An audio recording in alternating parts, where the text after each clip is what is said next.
Assalamualaikum warahmatullahi wabarakatuh. Kembali lagi di channel Radio Horor. Untuk kisah kali ini masih ada sebuah cerita dari tulisannya Lentera Merah. Dan untuk kisah yang akan saya bawakan kali ini, sebuah kisah yang berjudul Gas yang Tangkurak. Sebuah kisah dari Bukit Tinggi. Sebelum kita lanjut ke ceritanya, tekan dulu tombol like video ini dan jangan lupa tekan juga tombol subscribe channel ini. Nyalakan juga lonceng notifikasinya agar tidak ketinggalan cerita-cerita lainnya. Dan seperti apa untuk kisah kali ini, langsung saja kita masuk ke ceritanya.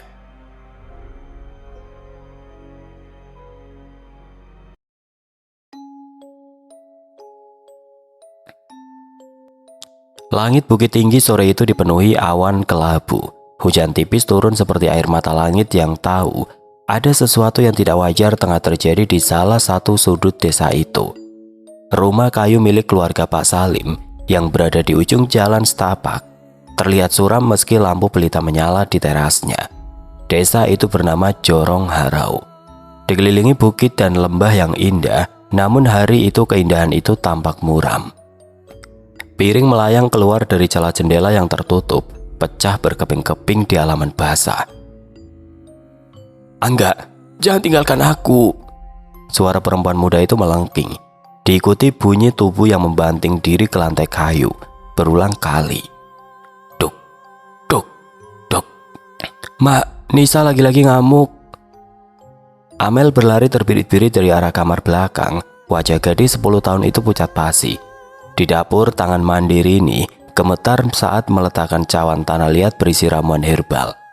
Daun sirih, jahe dan air rebusan akar alang-alang yang sudah dibuatnya selama seminggu ini belum juga menunjukkan tanda-tanda kemajuan. "Ya Allah Nisa, anakku!" bisik mandiri ini parau. Suara barang-barang dibanting kembali menggelegar dari kamar, diikuti teriakan yang membuat bulu kuduk merinding. Mandiri ini berlari menyingkirkan palang kayu bekas pagar yang dipasang di depan pintu kamar Nisa. Engsel pintu sudah patah sejak seminggu yang lalu. Di dalam kamar yang remang-remang, seorang gadis merangkak di lantai kayu seperti binatang yang terluka. Rambut hitam panjang yang dulu berkilau, kini kusut masai. Kulitnya menguning dan menempel di tulang. Busa putih keluar dari mulutnya. Nisa tertawa cekikikan, lalu tiba-tiba tangisannya meledak. "Angga, kenapa kau pergi?" Mandiri ini menatap foto yang tergantung di dinding, putrinya yang cantik dengan senyum lembut dan mata bercahaya. Kini yang tersisa hanya gadis kurus, seperti nenek-nenek dengan mata menyala. "Mak, dia sebut-sebut nama Angga lagi," bisik Amel dari balik pintu, tubuhnya bergetar. Nisa tiba-tiba berhenti tertawa. Matanya yang cekung menatap kosong ke langit-langit. "Angga bilang dia akan datang malam ini," gumam Nisa dengan suara serak. "Dia akan bawa aku pergi jauh dari sini." Mandiri ini mundur selangkah. "Nisa nak, Angga sudah tiada. Kau ingatkan, dia sudah dikubur 2 bulan yang lalu," ujar Mandiri ini pelan. "Bohong!" Nisa melompat berdiri, matanya berkilat marah. "Angga masih hidup. Dia nunggu aku. Kalian semua yang bohong." Brak, brak, brak. Nisa menghantamkan kepalanya ke dinding berkali-kali hingga darah mulai menetes. "Salim, tolong!" jerit Mandiri ini histeris. Langkah kaki berat mendekat. Pak Salim muncul dengan wajah lelah yang sudah familiar dengan pemandangan ini. Di belakangnya, beberapa tetangga mengintip dengan raut wajah khawatir. "Pak Salim," bisik Pak Udin, tetangga sebelah, "ini sudah tidak wajar. Anak gadis bapak seperti kesurupan." Pak Salim menatap putrinya yang kini memukul-mukul dadanya sendiri sambil meracau. Sudah 2 bulan mereka keliling rumah sakit di Padang, bahkan sampai ke Jakarta. Dokter-dokter itu menggeleng-gelengkan kepala. Tidak ada tumor, tidak ada kerusakan saraf, tidak ada penjelasan medis. "Mungkin kita harus memanggil orang pintar," saran Pak Udin pelan. "Sudah," jawab Pak Salim pahit. 3 dukun sudah datang. Tidak ada yang berhasil." Nisa tiba-tiba diam. Kepalanya menengok ke arah mereka dengan gerakan patah-patah seperti boneka rusak. Kalian semua yang bunuh Angga. Kalian iri pada cinta kami." "Nisa, jangan bicara begitu pada bapak." tegur Mandirini dengan suara bergetar. "Kau bukan ibuku," kata Nisa, kemudian tertawa keras. "Ibuku sudah mati sejak Angga pergi, yang ada sekarang hanya hantu. Pak Salim mengepalkan tangan. "Kita harus pasung dia, Rin, sebelum Nisa melukai dirinya sendiri atau..." Mata Pak Salim melirik ke Amel yang bersembunyi di balik pintu. "Tidak." Mandirini menampar dada suaminya. "Dia anak kita, darah daging kita. Lalu mau bagaimana?" Pak Salim membentak, air matanya hampir tumpah. "Biarkan dia mati kelaparan, biarkan dia bunuh diri, atau biarkan dia menyakiti Amel." Hening menyelimuti, hanya terdengar suara Nisa yang kembali meracau dan menggigil di sudut kamar. "Angga, dingin. Kenapa dingin sekali, Angga? Peluk aku." Mandirini menutup wajahnya dengan kedua tangan. Tangisnya pecah. Pak Salim menghela nafas panjang, lalu keluar sebentar. Ia kembali dengan tali tambang dan rantai bekas sepeda motor. "Maafkan Bapak, Nisa," bisik Pak Salim sambil mengikat tangan putrinya dengan lembut ke tiang tengah rumah. "Ini demi kebaikan kita semua." Nisa tidak melawan, matanya menatap kosong ke depan. "Angga akan datang," gumam Nisa pelan. "Dia akan bawa aku. Kalian tidak bisa menahan kami." Malam itu suara rintihan Nisa tidak berhenti hingga subuh. Setiap rintihan itu selalu ada satu nama yang terlontar dari bibir kering gadis yang dulu dijuluki bunga desa itu. "Angga, Angga, Angga." Malam itu hujan turun lebih deras dari biasanya. Angin mengetuk-ngetuk jendela rumah Pak Salim seperti hendak masuk dan membawa serta roh yang merintih. Di dalam rumah suasana begitu mencekam. Nisa masih terpasung di tiang tengah rumah, matanya terbuka lebar meski pupilnya tidak fokus. Terkadang matanya bergerak liar, seolah mengikuti sosok yang hanya bisa dia lihat. Pak Salim duduk di sudut ruang, tubuhnya lunglai, tangannya memegang erat tasbih yang sudah aus warnanya, sementara mulutnya tidak henti melantunkan zikir. Di hadapannya, Mandirini merapikan kain basah untuk menurunkan panas Nisa yang membara seperti bara api. "Nisa demam lagi, Pak. Matanya merah semua, dan lihat itu, bibirnya terus bergerak," gumam Rini dengan suara gemetar. Pak Salim mendekat, mendengarkan dengan seksama. Dari sela-sela giginya yang kemerutuk karena demam, Nisa bergumam dengan ritme yang teratur namun lirih. "Angga, Angga, Angga, jangan tinggalkan aku milikmu, aku milikmu." Nama itu nama yang tidak ingin mereka dengar lagi. Nama yang sejak lama mereka buang dari ingatan, namun kini bergema kembali dari mulut anak gadis mereka, Angga. Pak Salim berdiri, nafasnya memburu. Ia menatap istrinya. "Kau dengar itu kan, Rin?" desis Pak Salim. Mandirini mengangguk perlahan. Wajahnya pucat seperti tidak bernyawa, matanya mulai berkaca-kaca. "Kau ingat tahun lalu, saat panen padi, waktu Angga melamar Nisa di depan banyak orang?" tanya Pak Salim dengan tatapan tajam. Mandirini hanya diam. Ia teringat jelas peristiwa itu. Angga, seorang pemuda dari dusun sebelah, dikenal nakal dan pemabuk. Ia datang ke acara panen dengan membawa tuak dan wajah setengah mabuk. Di depan banyak orang, ia memaksa Nisa menerima lamarannya. Nisa menolak dengan keras, bahkan menghina Angga. "Maaf, tapi saya tidak mau hidup dengan laki-laki seperti kamu." Kalimat itu menggema di telinga warga yang hadir dan menjadi bahan gunjingan berminggu-minggu lamanya. Sejak saat itu Angga menghilang.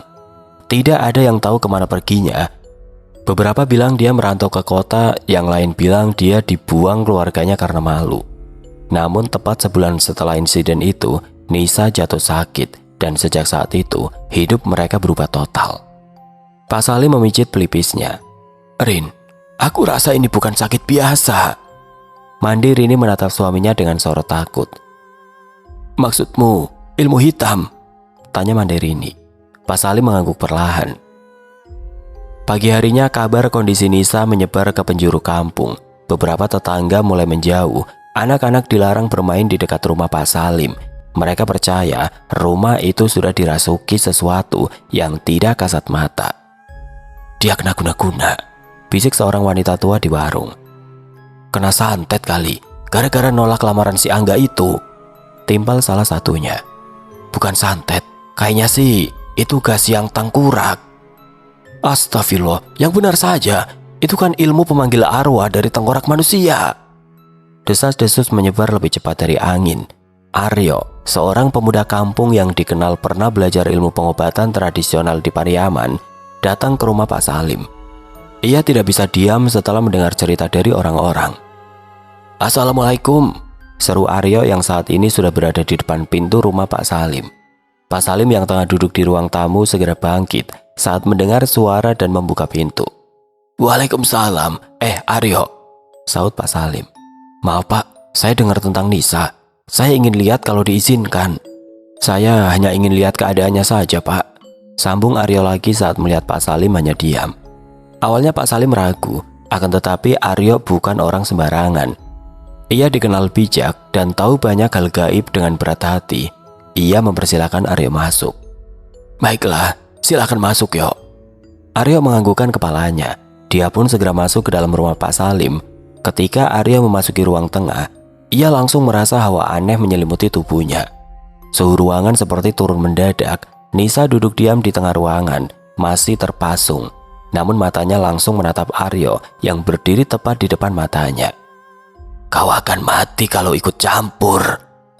Suara Nisa mendesis, namun lidahnya tidak bergerak. Aryo bergidik. "Pak, ini bukan kerasukan biasa. Saya tahu kemana kita harus pergi." Pak Salim menatap Aryo lekat. "Ada seorang dukun tua, namanya Mak Tuluak, tinggal di hutan Ngalau Seribu. Tapi tidak semua bisa bertemu dia. Hanya orang yang benar-benar membutuhkan pertolongan yang bisa sampai ke sana. Saya pernah satu kali ikut guru saya ke sana. Dukun ini bukan sembarang orang pintar. Dia tahu ilmu kuno, ilmu yang bahkan banyak orang Minang sendiri sudah melupakannya." Pak Salim mengangguk. "Kalau itu bisa menyelamatkan anakku, aku akan pergi bersamamu."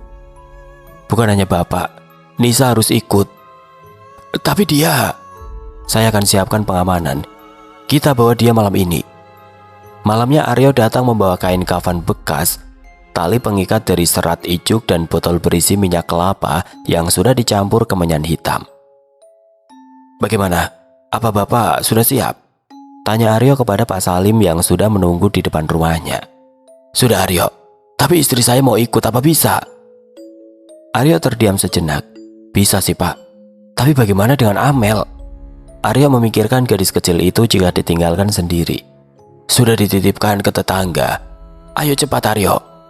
Mereka pun segera masuk ke dalam kamar Nisa. Dengan bantuan dua tetangga, mereka mengikat Nisa ke kursi kayu besar dan menutup tubuhnya dengan kain putih. Di sepanjang perjalanan ke hutan Ngalau Seribu, Nisa tidak henti-hentinya meracau. Kadang tertawa, kadang menangis, dan kadang mengucapkan bahagia yang tidak dimengerti siapapun. Angga, dia janji akan menikahiku. Dia janji akan buatku cantik selamanya." Nisa terus saja meracau tanpa henti. Pak Salim hanya bisa menggenggam tangan istrinya, sementara Aryo mengemudi dengan wajah tegang. "Kalau benar ini gaji yang tanggurak, kita tidak punya banyak waktu. Korbannya bisa mati dalam waktu 49 hari sejak terkena. Dan jika sudah melewati itu, rohnya tidak bisa kembali," ujar Aryo dengan tetap fokus mengemudikan mobilnya. Mandiri ini menangis sejadi-jadinya di kursi belakang.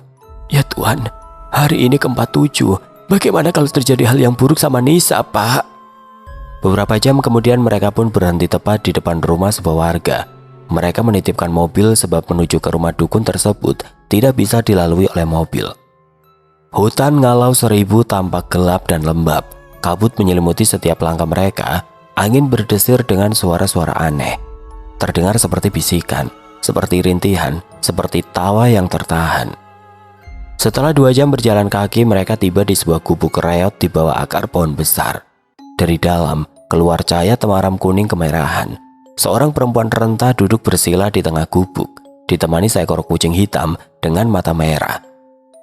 "Siapa yang berani datang bawa anak terkutuk ke tempatku?"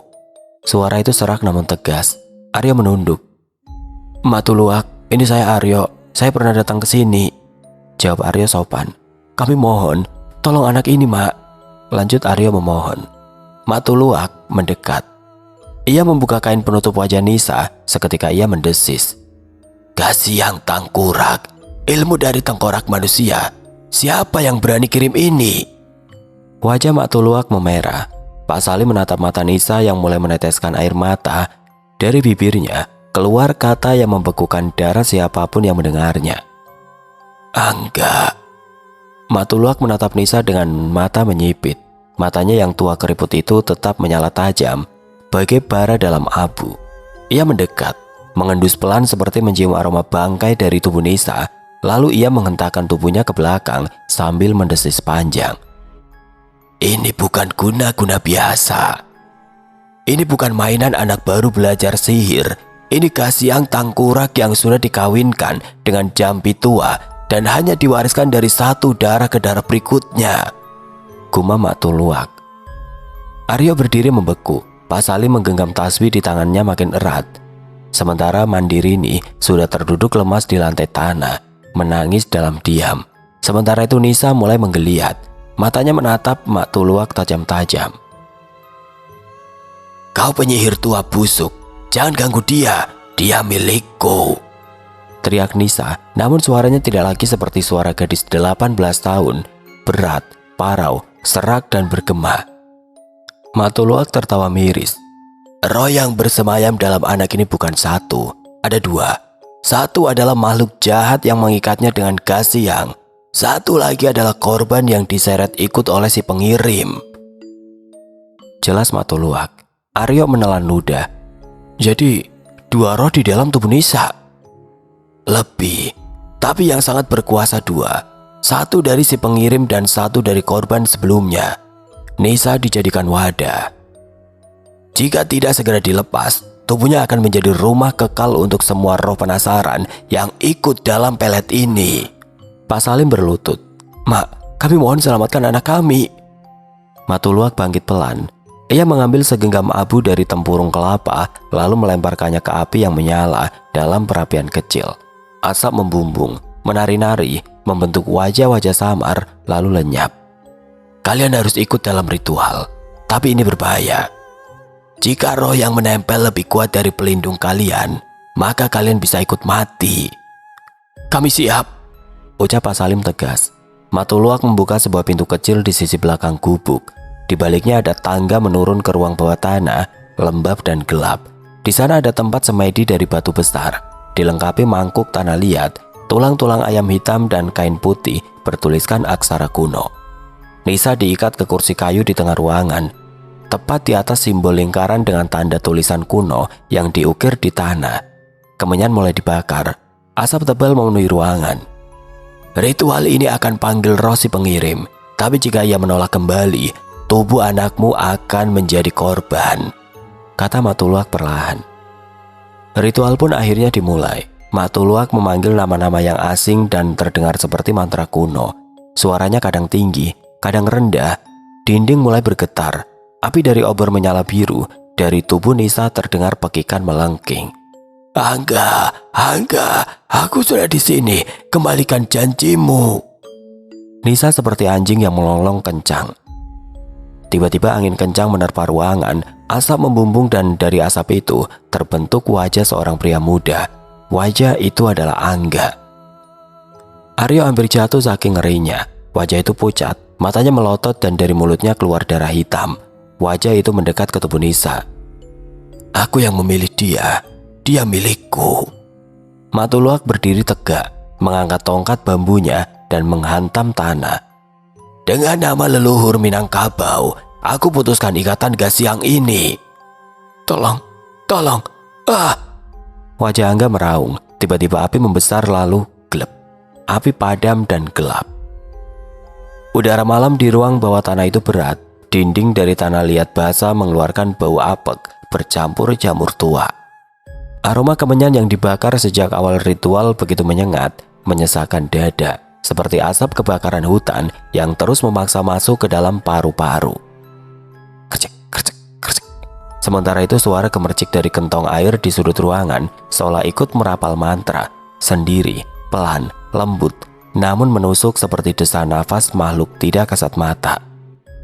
Lampu minyak yang tergantung di langit-langit goyah. Cahayanya menari liar bersama bayangan hitam yang meliuk di dinding. Nisa duduk di kursi kayu usang.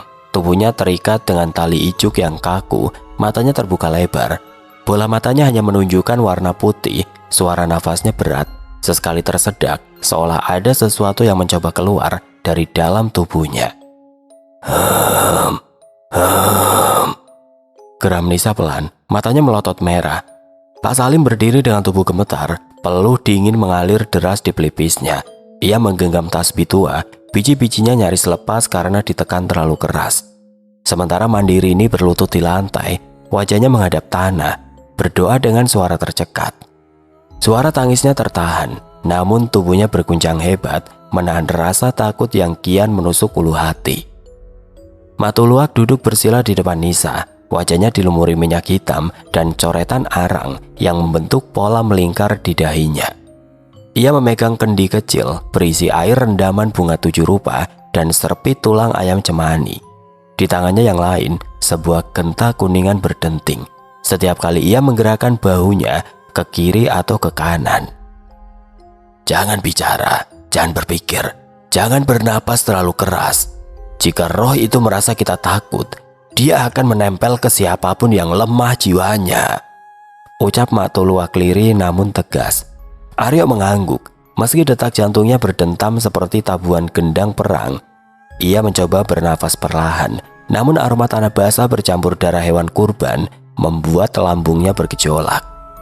Matuluak mulai merapal mantra. Suaranya berubah-ubah, kadang seperti nyanyian, kadang seperti gumaman, lalu berubah menjadi teriakan pendek yang melengking. Mantra itu tidak terdengar seperti bahasa manusia biasa. Ada nuansa kuno yang menyesakan, seperti bisikan dari zaman yang sudah terlupakan. Asap kemenyan semakin pekat, dinding mulai berembun dan udara mendadak dingin menusuk. Nafas yang dihembuskan tampak seperti kabut tipis. Nisa mulai bergerak, tubuhnya menggeliat seperti ular yang diguyur air panas.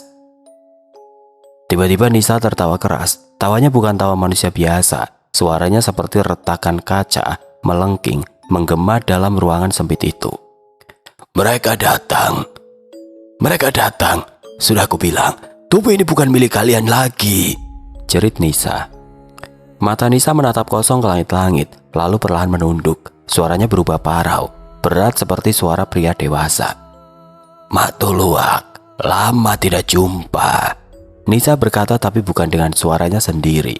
Aryo terkejut. Dia mundur satu langkah.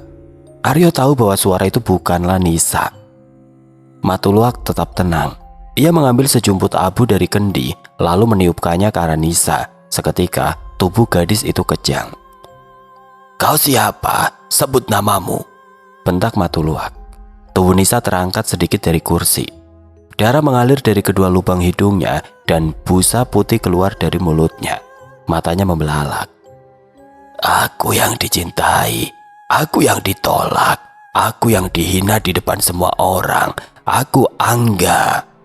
Suara itu menggema seperti datang dari dinding, dari tanah, dari perut bumi. Krak, tiba-tiba dinding bergetar. Blep. Lampu minyak padam seketika, kegelapan menelan segalanya. Suara-suara mulai terdengar, jeritan, tawa cekikikan, nyanyian dari kejauhan. Anak Daro di baliak tirai, bungo surya ditampak rangka, cinta dipaksa kak baliak, Bali, badan dipilih untuk dirasu. Aryo hampir pingsan. Suara nyanyian itu seperti dinyanyikan oleh puluhan suara anak-anak, namun di baliknya ada gema suara lelaki tua dan tangisan wanita. Matuluak segera menyalakan kembali api dengan minyak kemiri. Cahaya oranye menyala lemah. Nisa kini menatap kosong ke depan, tapi dari matanya mengalir darah. Dia milikku. Aku pilih dia karena dia bersinar. Dia yang paling bersih di antara yang lain. Kalian tidak bisa ambil dia. Pak Salim sudah berjongkok di sudut. Tubuhnya bergetar hebat. Mandi Rini menangis keras. Suaranya nyaris hilang. Sementara Aryo, meski hampir limbung, tetap berdiri di samping Matuluak. Matuluak mengambil pecahan kaca dari dalam kendi dan menggenggamnya kuat-kuat hingga telapak tangannya berdarah. Kalau kau tidak mau pergi, aku akan panggil asalmu. Matuluak menaburkan darahnya ke dalam api. Seketika api menyala merah menyilaukan. Bau daging terbakar memenuhi ruangan. Nisa menjerit keras, menggeliat seperti orang disetrum. Tidak, jangan sebut nama itu. Matuluak mulai menyebut nama-nama yang asing. Aryo mendengar satu nama disebut 3 kali. Sultan Bagindo Datuak Parapati. Sultan Bagindo Datuak Parapati. Sultan Bagindo Datuak Parapati. Dunia seperti berhenti sejenak. Dari dalam tubuh Nisa keluar kabut hitam pekat. Kabut itu membentuk wajah Angga yang pucat, penuh darah, mata melotot. Wajah itu menatap mereka satu persatu lalu menyeringai. Kalian kira aku sendiri? Banyak dari kami dan dia sudah jadi jembatan. Blek. Matuluak menghantamkan tongkatnya ke lantai. Tanah berguncang, lingkaran pelindung menyala hijau kebiruan. Wajah kabut itu meraung, lalu menyusut, tertarik ke dalam botol kaca yang Mak Tuluang pegang. Tiba-tiba sunyi, tidak ada suara, tidak ada yang gerakan. Api berhenti menari, udara terasa menggantung. Bruk, Nisa pingsan, tubuhnya lunglai, darah mengalir dari hidung dan telinganya. Aryo berlari menghampiri memeriksa nadinya. Masih ada. Matuluak terduduk, nafasnya memburu. Sudah, tapi belum selesai. Gas siangnya sudah kusimpan, tapi masih ada roh lain yang belum mau keluar. Mereka merasa Nisa adalah rumah baru mereka. Pak Salim mengangkat wajahnya yang dibasahi air mata. Apa yang bisa kami lakukan? Tanya Pak Salim. Matuluak menatap mereka satu persatu. Kalian harus pilih. Biarkan Nisa hidup dengan kemampuan baru melihat dan mendengar yang lain. Atau kalian serahkan dia sebagai tumbal untuk menghapus semuanya. Mandiri ini menggeleng kuat-kuat. Tidak, dia anak kami akan lindungi dia. Matuluak mengangguk.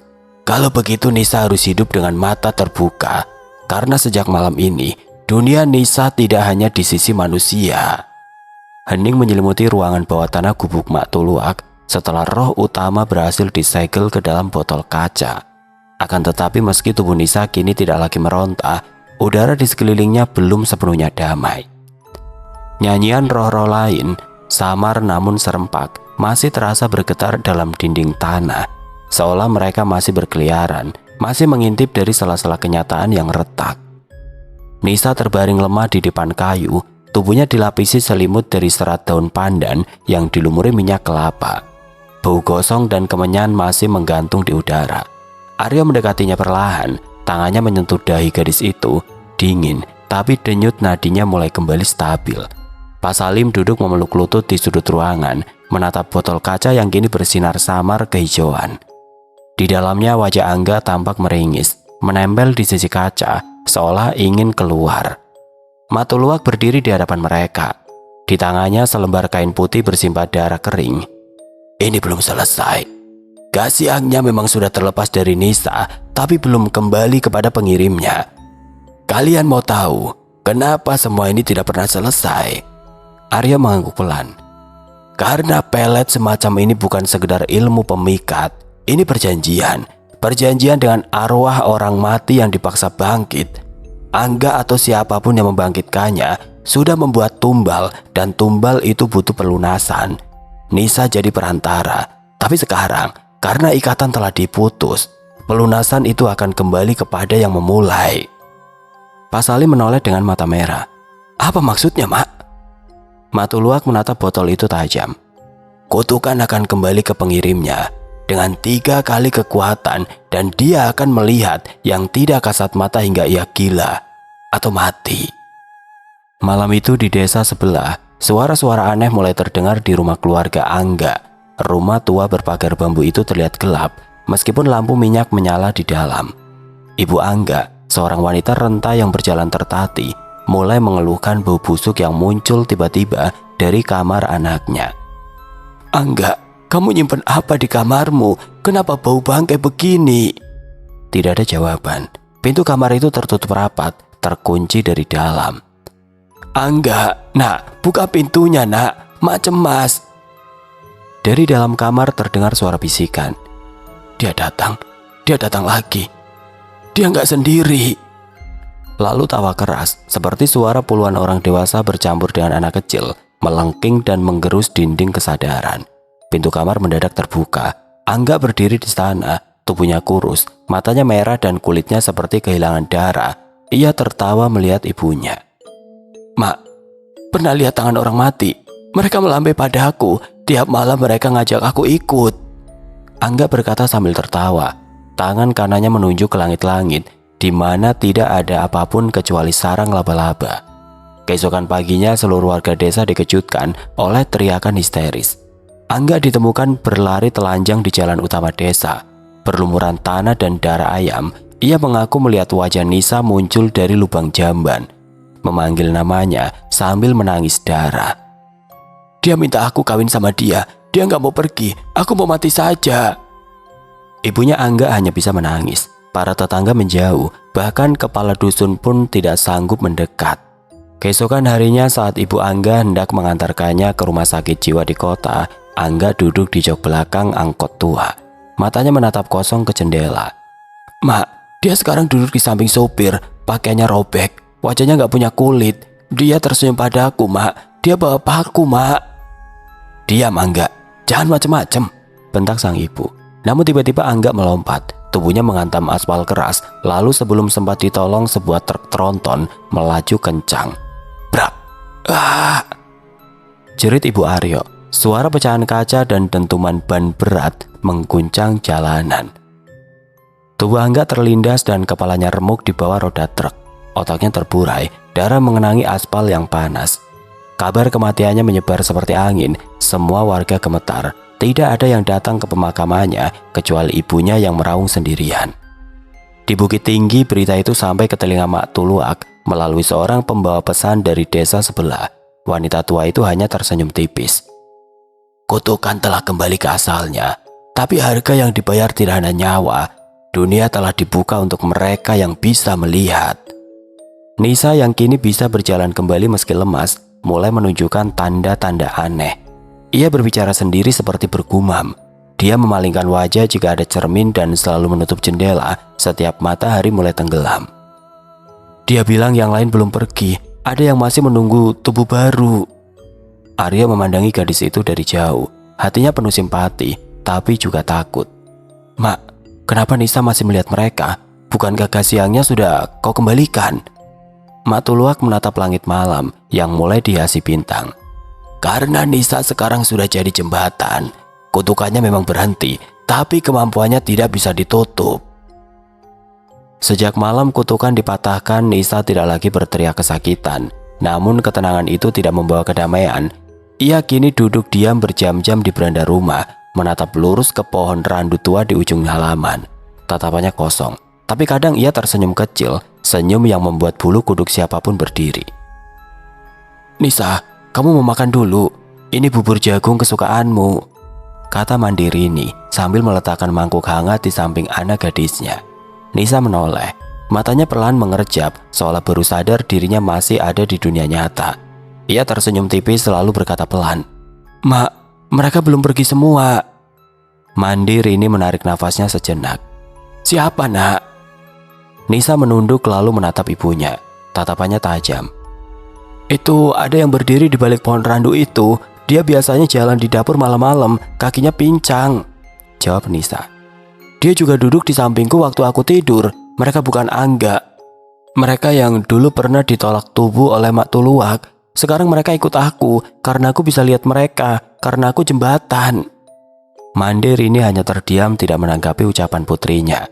Keesokan paginya di Jorong Harau, seperti biasa ayam berkokok. Kabut tipis menggantung di sela perbukitan dan suara sapu lidi menyapu halaman. Akan tetapi, ketenangan itu terasa lain sejak Nisa kembali. Anak-anak yang dulu suka bermain di pelataran rumah Pak Salim, kini tidak berani mendekat. Beberapa orang dewasa memilih berputar arah saat lewat di depan rumah itu. Mereka tidak lagi memanggil Nisa bunga desa, kini mereka menyebutnya pelan, si mata dua dunia. Aryo datang membawa beberapa tumbuhan penawar dan kitab tua warisan gurunya. Ia tidak pernah jauh dari Nisa sejak kejadian itu. Namun meskipun suka membantu, dia tahu bahwa Nisa sudah berubah. Nisa tidak kerasukan lagi, tapi auranya lain. Ia seperti sumbu yang menyala di dua dunia. Roh-roh penasaran tertarik padanya, ujar Aryo suatu siang pada Pak Salim. Pak Salim hanya menatap tanah, kedua tangannya menggenggam lutut. Apa yang harus kami lakukan, Aryo? Dia tidak sakit, tapi juga bukan sembuh. Kadang dia bisa cerita apa yang akan terjadi esok hari. Kadang dia juga tahu siapa yang akan jatuh sakit. Kadang Nisa diam saja berhari-hari, berbicara sendiri. Aryo menghela nafas. Saat ini yang bisa kita lakukan hanya satu, yaitu menjaga Nisa. Jangan biarkan siapapun memanfaatkan dia, peringat Aryo. Pak Salim menganggukkan kepalanya. Dia akan melakukan apa yang diucapkan oleh Aryo. Malam itu Nisa mendadak membuka pintu rumah. Krak. Nisa berjalan dengan langkah pelan menuju sungai. Bulan purnama memantul di permukaan air, menciptakan cahaya perak yang membuat bayangan pepohonan tampak menari. Nisa duduk di atas batu besar dan mulai menyanyikan lagu lama, lagu yang tidak pernah diajarkan siapapun. Anak rantau pulang ke Padang, langkahnya kaku disambut liang, karena janji jok darah bayang, batambar roh dalam hidui kerang. Di balik ilalang sepasang mata memperhatikan, seorang pria parubaya, warga dari dusun sebelah, mendekat dengan rasa ingin tahu. Ia sudah lama mendengar tentang kemampuan Nisa. Nisa, katanya kamu bisa bantu saya. Dagangan saya sepi, warung saya hampir tutup. Katanya kamu bisa buat orang datang. Nisa menoleh perlahan, matanya seperti kaca, bening, namun tidak memantulkan cahaya. Aku bisa bantu, tapi bukan aku yang meminta bayaran, jawab Nisa parau. Pria itu mengerutkan kening. Siapa? Nisa tersenyum kecil, lalu menunjuk ke belakang pria itu. Itu yang berdiri di belakangmu. Dia sudah lama menunggumu bayar utang darah yang pernah kau ambil di tanah kuburan. Pria itu menoleh cepat. Tidak ada apapun di belakangnya. Namun detik berikutnya tubuhnya menggigil. Bau amis tiba-tiba menyeruak dan suara cekikikan perempuan terdengar dari balik pohon. Laki-laki itu berlari sekuat tenaga meninggalkan sungai. Tidak pernah kembali lagi. Kisah tentang Nisa menyebar luas dari mulut ke mulut, dari dusun ke dusun. Orang-orang mulai datang padanya. Ada yang minta sembuh, ada yang minta kaya, ada yang minta penangkal sihir. Nisa dengan matanya yang bisa melihat yang tidak tampak mulai membantu. Akan tetapi setiap bantuan selalu ada yang harus ditukar. Mak Tuluak suatu sore datang ke rumah Pak Salim. Kalau dia terus begini, tidak lama lagi tubuhnya habis. Roh-roh itu bukan teman. Mereka hanya tahu mengambil. Kalau harus buat dia memilih tutup mata itu atau biarkan mereka masuk. Pak Salim bingung. Bagaimana caranya tutup mata itu? Mak Tuluak menatap jauh. Dengan tumbal atau dengan pergi jauh dari tanah ini. Tapi kemanapun dia pergi, selama dia terbuka, mereka akan ikut. Nisa yang sejak tadi berdiri di balik pintu tersenyum. Aku tidak takut mereka. Aku sudah kenal dunia mereka. Kadang mereka lebih jujur daripada manusia. Nisa semakin sering dikunjungi orang. Dari yang sakit tidak kunjung sembuh, bayi menangis terus, dagangan sepi, hingga istri yang suaminya selingkuh semua datang. Anakmu kemasukan 3, 1 nenek, 2 laki-laki, 1 harus dikeluarkan malam Jumat, sisanya bisa tinggal asal dijaga. Nisa berkata pada seorang ibu muda yang menangis. Usaha bapakmu ditanam di tanah yang pernah dijadikan kuburan. Ada 7 tulang bayi. Tanam sirih merah dan tulis nama anak pertama di tempurung. Rebus tabur di halaman. Nisa berkata kepada seorang pedagang. Mereka patuh, mereka percaya dan banyak yang sembuh, banyak yang dagangnya kembali laris. Nama Nisa menyebar hingga ke Solok, Payakumbuh, hingga Padang Panjang. Ia tidak lagi disebut bunga desa. Ia kini dipanggil dukun muda. Sementara itu Aryo yang kini mendampingi Nisa hanya bisa memperingatkan. Semakin kau buka dirimu pada mereka, semakin kuat mereka mencengkeram. Suatu hari mereka mungkin tidak mau pergi. Akan tetapi Nisa hanya tersenyum. Aku tidak takut. Mereka memberiku makna baru. Mereka menjadikan aku manusia berguna.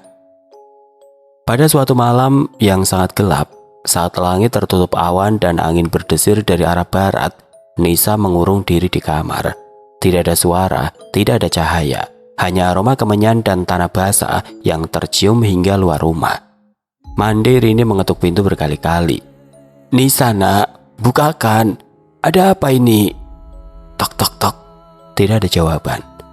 Tiba-tiba pintu kamar terbuka sendiri, udara dingin menyembur keluar. Di dalam Nisa duduk bersila di tengah lingkaran abu dan bunga layu. Matanya terbuka lebar, namun tidak lagi berkilat kehidupan. Wajah Nisa pucat, tubuhnya kurus tinggal tulang. Di sekelilingnya, bayangan-bayangan berputar perlahan, menari seperti api hitam yang lapar. Mereka bilang, waktuku sudah habis. Nisa, jangan tinggalkan emak. Jangan tinggalkan kami, nak, jerit Manderini. Nisa tersenyum pelan. Aku tidak kemana-mana, mak. Aku hanya bergabung dengan mereka. Pada detik itu tubuh Nisa menggigil, lalu terangkat perlahan dari lantai. Mulutnya terbuka, mengeluarkan suara-suara yang bukan dari dunia ini. Cahaya hitam menyembur dari matanya, dan roh-roh itu masuk satu demi satu. Tubuh Nisa bergerak hebat. Lalu, brak. Nisa terjatuh dengan mata terbuka, tidak bergerak, dan denyut nadinya berhenti. Keesokan paginya desa ramai oleh pelayat. Nisa dimakamkan di bukit belakang rumah, di bawah pohon randu yang dulu sering dipandangi. Akan tetapi setelah tubuh Nisa terkubur, tidak ada yang berani mendekat ke sana. Karena malam-malam tertentu suara nyanyian tua terdengar dari balik pohon. Bunga siria tidak jadi tak buang, tulang nan hilang, sabalun dikubua, nan sakti indak lama di dunia. Karena roh buat janji jok nyawo.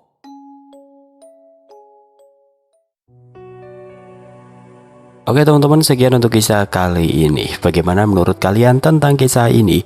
Tulis komentar kalian di kolom komentar. Dan buat teman-teman yang baru bergabung, jangan lupa untuk like, comment, share, serta subscribe channel ini. Dan nantikan kisah-kisah horor berikutnya tetap di channel Radio Horor. Wassalamualaikum warahmatullahi wabarakatuh.